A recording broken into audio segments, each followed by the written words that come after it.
আকাশী গংগাত মহাশিৱৰাত্ৰিৰ প্ৰস্তুতি তুংগত।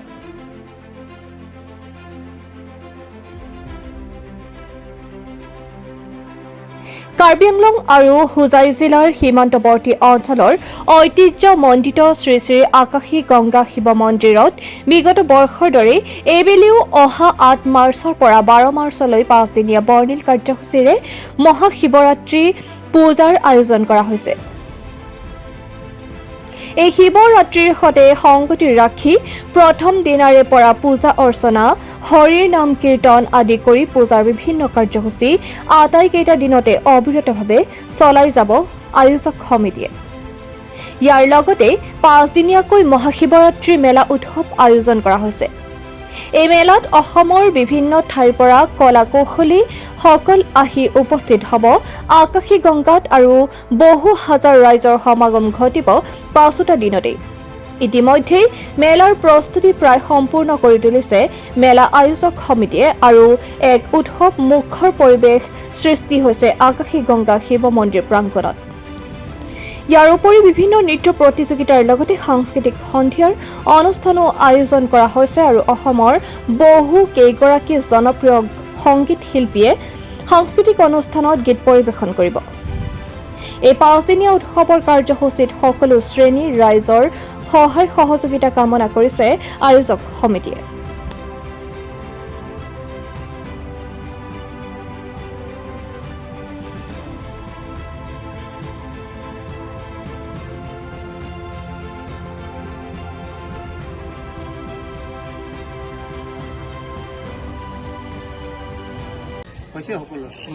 ঠিক আছে, নমস্কাৰ।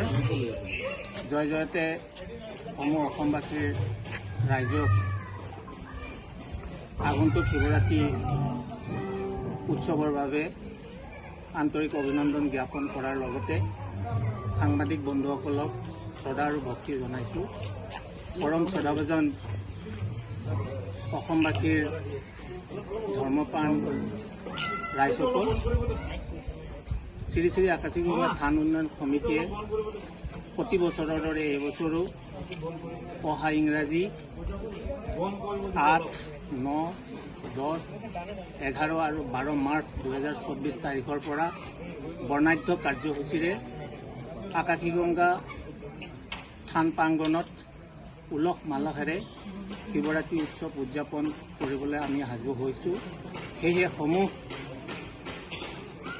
অসমবাসী ৰাইজক আমাৰ শিৱৰাত্ৰি উৎসৱত আহি সহযোগ কৰাৰ লগতে দিহা পৰামৰ্শ দি উৎসৱটিক সাফল্যমণ্ডিত কৰিবৰ বাবে আকাশী গংগা থান উন্নয়ন সমিতিৰ তৰফৰ পৰা নিমন্ত্ৰণী শৰাই আগবঢ়ালোঁ।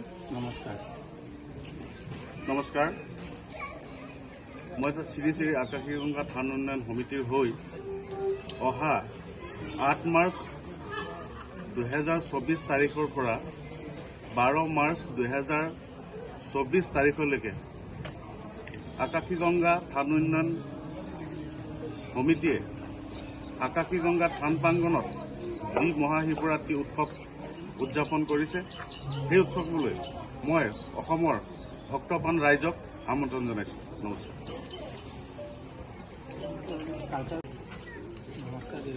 নমস্কাৰ। আমি অহা ৮ তাৰিখৰ পৰা অহা ইংৰাজী ১২ মাৰ্চলৈকে আমি আকাশী গংগা থান উন্নয়ন সমিতিৰ ব্যৱস্থাপনাত ৫দিনীয়া বৰ্ণাঢ্য কাৰ্যসূচী হাতত লৈ শ্ৰী শ্ৰী মহাশিৱৰাত্ৰি উৎসৱৰ আমি আয়োজন কৰিছোঁ।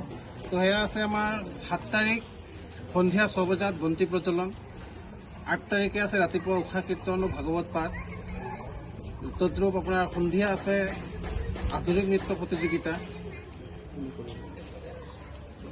এই স্থানীয় শিল্পীসকলৰ দ্বাৰা।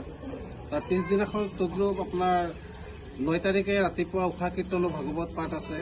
দুপৰীয়ালৈ আপোনালোকৰ এই নামতি দল, ঠিক তেনেকৈ আপোনাৰ সন্ধিয়া ৮ বজাৰ লগে লগে সাংস্কৃতিক অনুষ্ঠান আকাশী গংগা কণ্ঠ। তদ্ৰূপ ৯ তাৰিখেও ৰাতিপুৱা উষা কীৰ্তন আৰু ভাগৱত পাঠ, দুপৰীয়া নামতি দলৰ দ্বাৰা নাম প্ৰদৰ্শন কৰা হ'ব। সন্ধিয়া ঠিক ৮ বজাৰ লগে লগে বাৰেবৰণীয়া কৃষ্টি নাহৰ সমন্বয় গোষ্ঠীক আমি আমন্ত্ৰণ জনাইছোঁ। তেখেতসকলৰ দ্বাৰা বাৰেবৰণীয়া কৃষ্টি প্ৰদৰ্শন কৰা হ'ব। 10 তাৰিখে আছে আমাৰ 11 তাৰিখে আছে আমাৰ ৰাতিপুৱা উষা কীৰ্তন আৰু ভাগৱত পাঠ, দুপৰীয়া নামতি দলৰ দ্বাৰা নাম প্ৰদৰ্শন, সন্ধিয়া 8 বজাৰ লগে লগে আছে এখন ভাওনা। তদ্ৰুপ 12 তাৰিখে ৰাতিপুৱা উষা কীৰ্তন আৰু ভাগৱত পাঠ, দুপৰীয়া নামতি দলৰ দ্বাৰা নাম প্ৰদৰ্শন আৰু সন্ধিয়া ঠিক 8 বজাৰ লগে লগেই সাংস্কৃতিক অনুষ্ঠান আমি আমন্ত্ৰণ জনাইছোঁ সদূৰ গুৱাহাটীৰ পৰা। বাকী এইখিনি আমাৰ সাংস্কৃতিক বিভাগৰ অনুষ্ঠান।